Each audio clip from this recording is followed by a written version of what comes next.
It started with a letter taped to my front door, neatly folded, with the HOA's embossed logo in the corner and a faint smell of perfume that clung to the paper like arrogance.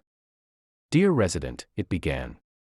"Your property has been noted for noncompliance with community standards. Specifically, unauthorized lighting, unapproved fencing, and excessive noise." I stared at it for a full minute before realizing who was behind it: Karen. Everyone in the neighborhood knew her. Chairwoman of the HOA. Self-appointed enforcer of everything from lawn height to mailbox color. Her blonde curls were always perfect. Her lips painted red with the kind of precision that only comes from a lifetime of confrontation. I'd moved into Maplewood Estates just 3 months earlier, hoping for peace and privacy. My backyard faced the woods, and I'd installed soft amber lights along my fence, nothing flashy, just warm evening glow. Apparently, that was enough to ignite Karen's crusade. I tried reasoning with her. I called, left a voicemail, even sent an email explaining that my lights were solar-powered and met code standards. She replied with a single sentence: "Remove them or face HOA action." That's when the visits began. Late night knocks on my door. Anonymous complaints to the city about construction noise. Notes slid under my gate reading: "Some people don't belong here." One evening, I caught her on my security camera, standing outside the gate, with 2 other board members, pointing at my house, whispering. When my motion light came on, they didn't flinch. They just stood there, as if daring me to step outside. The next morning, I filed a report with the HOA, documenting everything. I even attached screenshots of the footage. But the response came from Karen herself. "Harassment allegations against board members are a violation of HOA decorum. Cease immediately." It felt like a warning. So I did what any sane person would: I set up more cameras. Motion activated, infrared, high definition. If she wanted a war, I'd record every second of it. A week later, I posted a clip to the community forum. It showed Karen and her group standing outside my gate at 1:47 a.m., whispering and pointing. I didn't include commentary, just the footage, raw and unedited. Within hours, it went viral. Neighbors flooded the comments, outraged. Someone shared it to Facebook, then Reddit. The caption read, "HOA president caught stalking homeowner at 2 a.m. That's when things went from petty to personal. Karen showed up the next morning, shaking with fury. "You destroyed my reputation," she shouted through the gate. "Do you have any idea what you've done?" I did. And I had the footage to prove every word. The HOA emergency meeting was held 2 days later in the community clubhouse. It smelled faintly of coffee and hostility. Every resident was there, packed shoulder to shoulder. Karen sat at the front, her posture stiff, her voice trembling as she tried to open the session. "This meeting," she said, tapping the microphone, "is to address the malicious and defamatory content spread online about members of this board." Eyes turned toward me. I raised my hand calmly. "You mean the video?" Karen's nostrils flared. "Yes. The edited video." I held up my phone. "Unedited, actually. Timestamp and everything. Would you like to see it again?" The room buzzed. People murmured, whispering my name. The clip had already made its rounds online. A local reporter had even emailed me asking for permission to use it. Karen slammed a gavel onto the table. "This is harassment. You invaded my privacy. Outside my property," I said. "At 2 a.m. Her composure cracked. "We were investigating a possible violation. You have unapproved structures in your yard, lights, cameras, fencing, none of which have been cleared by the board. Except," I said, "I submitted the forms. And you rejected them without cause. Twice." Someone from the back of the room called out, "We've all had enough, Karen." Another voice added, "You can't bully people forever." The muttering grew into a wave. Residents began recounting their own stories. Karen fining them for leaving trash bins out 10 minutes too long. For hanging holiday lights off-season. For parking visitors in the wrong direction. Her face turned red. You're all ungrateful. Without me, this community would fall apart. That's when I played the rest of the footage, the part one hadn't posted online. In it, Karen said, clear as day, we'll make him regret moving here. Silence. For a full 10 seconds, no one spoke. Then someone whispered, she said it. Another, louder, you heard her. Karen's eyes darted between faces, desperate for support. But there was none. She stood abruptly, knocking over her chair. You'll regret this, she hissed at me, her voice shaking. I'll make sure everyone knows who you really are. The meeting ended in chaos. People shouted over one another, demanding her resignation.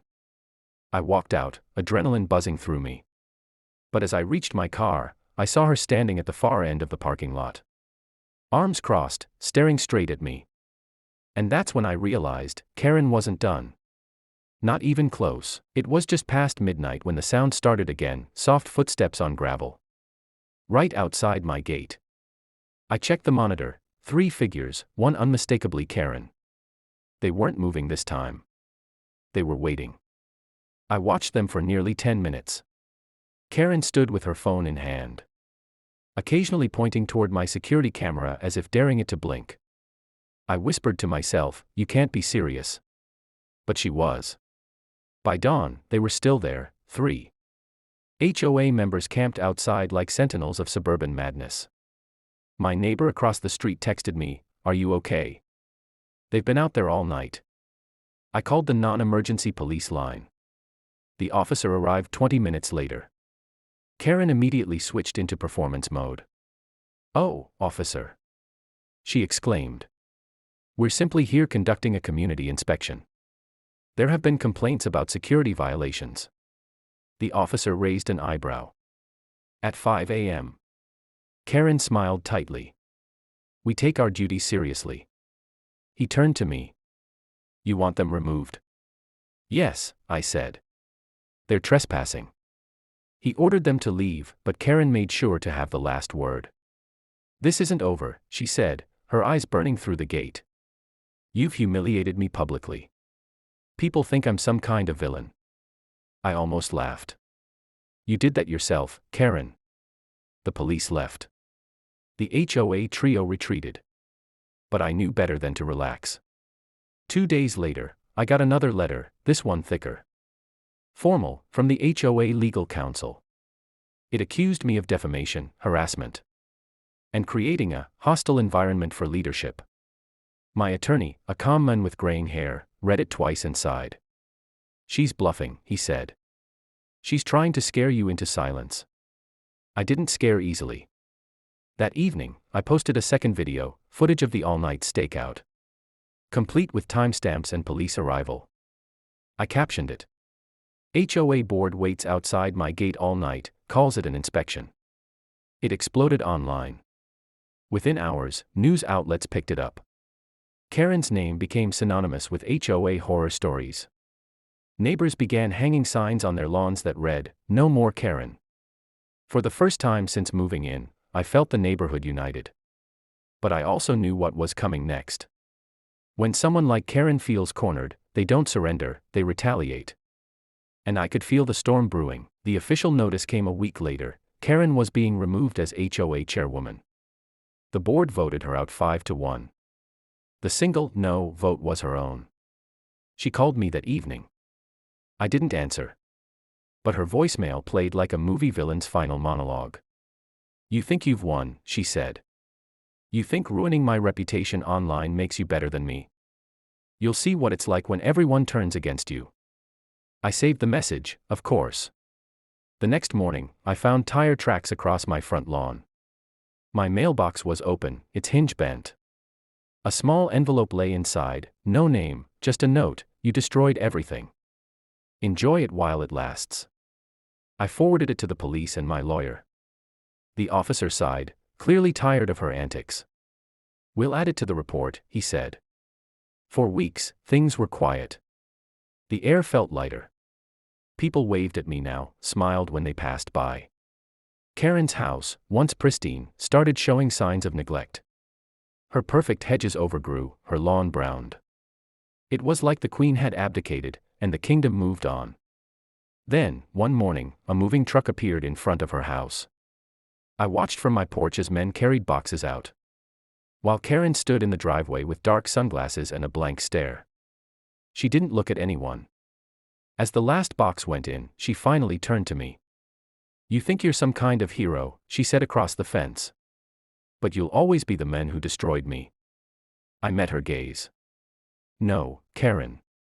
You destroyed yourself." I just turned on the light. She didn't respond.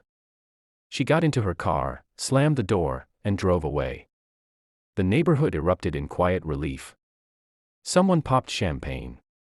Kids rode bikes without being scolded for unsafe speeds. But for me, it wasn't about victory.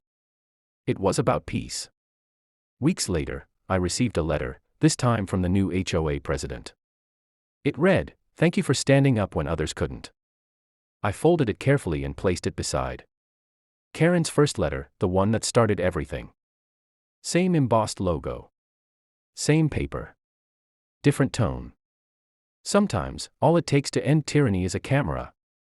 A little courage, and one long night when the truth finally comes into view. Karen waited all night outside my gate. But in the end, she was the one left in the dark.